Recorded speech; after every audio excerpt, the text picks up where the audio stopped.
this is Matthew Catanzano, the Catanzano Fiction Podcast. It is Sunday, April the 29th.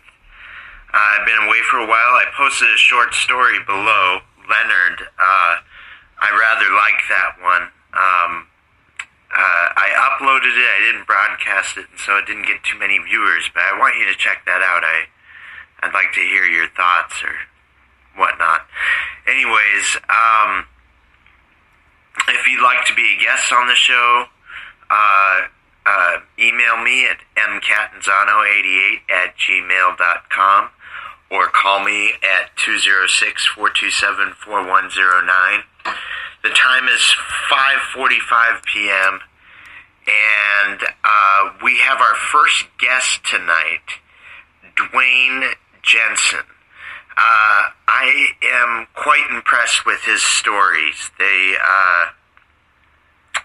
have a lot in them. And you will hear them shortly. Here is an intro. I'll cue it.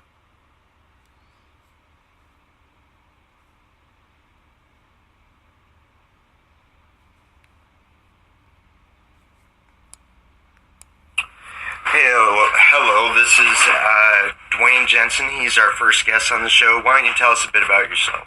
I'm a writer, poet, artist. I've been creating works in one form or the other all my life. Today, Matthew's tapping into me sharing some of my short stories. Most people who know me would think this is Duane, he's a poet, or they see Duane, the artist. But very few people know I write short stories. And I thought that was really cool. I know a lot of his other work. I've actually never heard any of his short stories or read them, so I have no idea what to expect.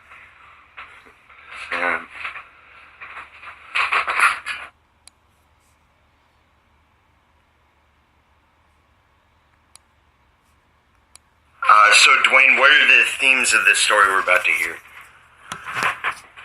There's a pinch of surrealism in it. There's definitely a hint of mystery and kind of definitely there's a sense of time tripping within this piece. This is entitled Postcards. Breathtaking. Edinburgh, a city he had never been to, but one an artist friend frequented.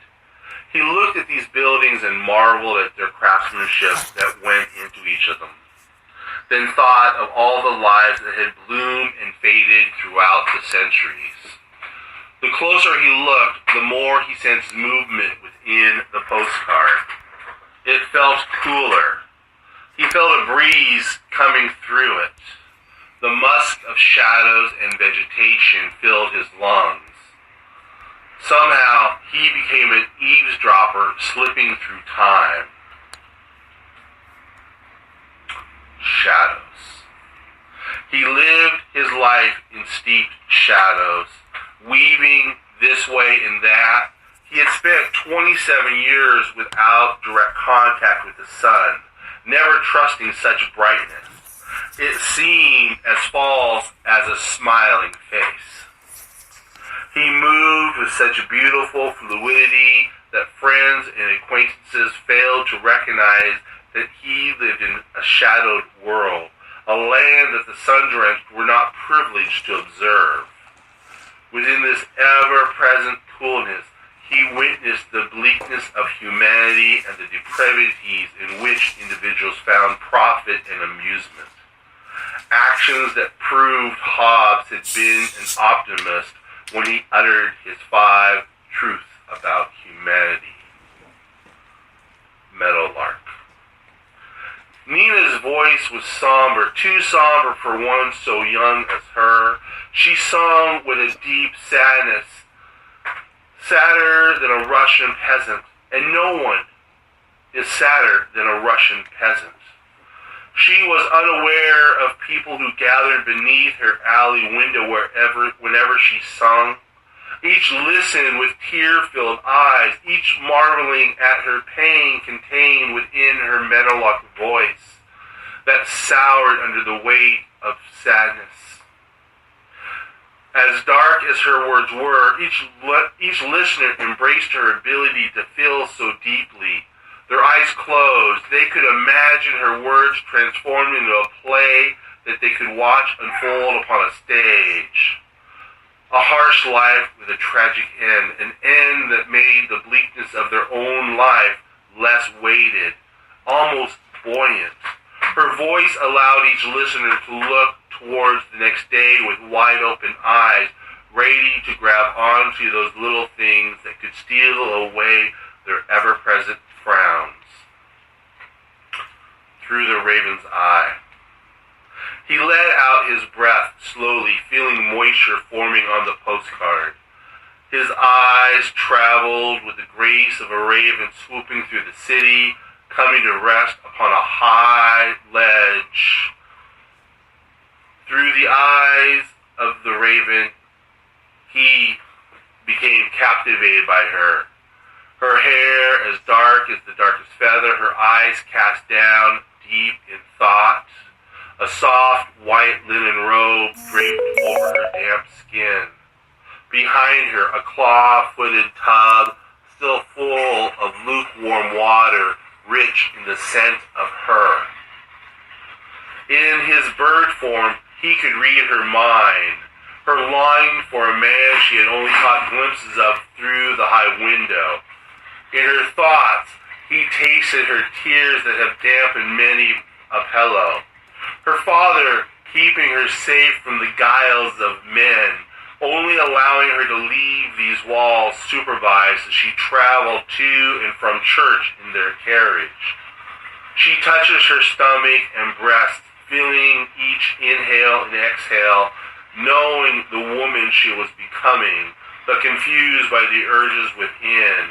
These longings the sisters have told her that are the devil's tongue, welcoming her fall from grace. Suddenly she turns towards the window, locking eyes with the raven.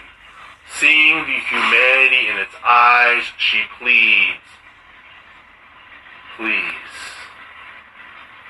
He set down the postcard, exhausted.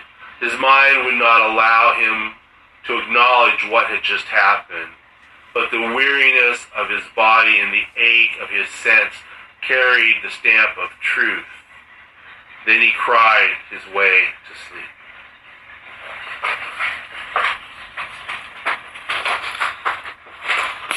Wow, what a piece. Thank you.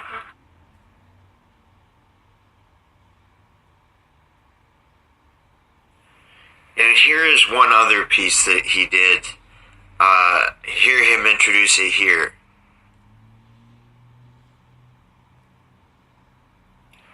Okay, Duane, so what are the themes of this piece that we're about to hear? This one just looks at the state of love at that point where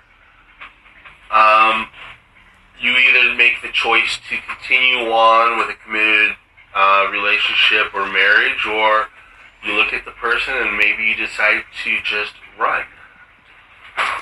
This is called The Question. He had been talking nervously for the past 10 minutes since they had ordered. She tuned him out, concentrating on her answer. She knew he had her engagement ring in his pocket, and sooner or later, his nerves would find a moment of calmness. His eyes would clear, and then he would ask her to be his bride. It would be easy to say yes. He was a hard-working man who, when they were together, was always tender to her. She enjoyed their time together, how their conversation had the feeling of home. When they were in public, he never became a different person or belittled her the way she had witnessed some husbands and boyfriends treat their women. She knew saying yes meant choosing a small life, A life that would be steady and comfortable without surprises. A life that would keep them small town. There would be kids, probably 3. She would commit herself to raising their children and building a family, instilling in her children a hunger to reach beyond the life they had been born into. A small life. She could almost hear other women scolding her, saying such things as, raising children is important, there is nothing easy about it, or don't think your life is meaningless because you choose family, each berating her for using the word small. But she knew a small life is what she would have if she said yes to his question. There would be no college, no working in a big city, no becoming a corporate bigwig, jet-setting all over the country or the world. She would not be in any meetings that affected the lives of thousands. No one would ever make a movie about her unless she was the victim of some horrendous crime. She was not sure if she even wanted a wide open life, a life that would continue to expand with an unendingness of the universe. A life that paralleled those big wave riders she saw in the documentary. If she said yes, it meant living vicariously through the lives of others. She noticed he had gone silent. He slowly refilled his empty wine glass and topped off hers that had barely had a sip gone. He took her hand, said her name as if each letter was a butterfly taking flight from out of his throat. She heard his, I love you. She heard the hollow silence of his deep breath. She heard his, will you live with me forever?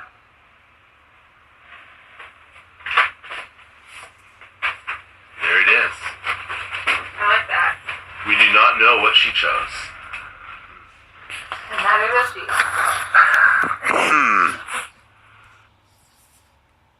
I just want to say, listening to that again, Duane's not present right at the moment, but I really, really like that last piece. I especially like the part about a wave runner and how, God, everybody wants their life to be like a wave runner. I mean, you know, it sounds like a cheesy idea, but written down, it sounds beautiful. I don't know, maybe I'm weird.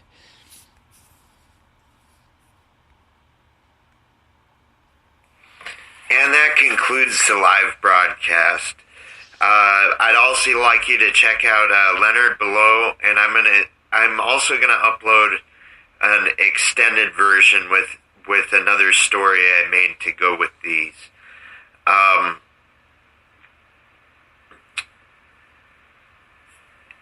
If you want to be on the show or are interested in anything, have any questions, email me at mcatanzano88@gmail.com or call me at 206-427-4109. I don't really answer voice messages, so just call me and I'll eventually answer you. Thank you for listening, and goodbye.